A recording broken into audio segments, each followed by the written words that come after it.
Dengan biasa diri itu meminta. Perangai itu huduh, perangai itu buruk, menghina diri sendiri. Tak usah minta ke orang, minta kepada Allah. Nak dunia dengan nakkan akhirat. Bila nak akhirat, dunia main.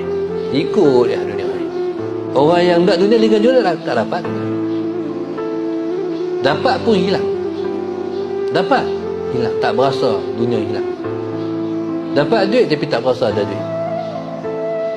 Tapi kalau dengan akhirat tak ada duit, tapi duit ada. Faham tak?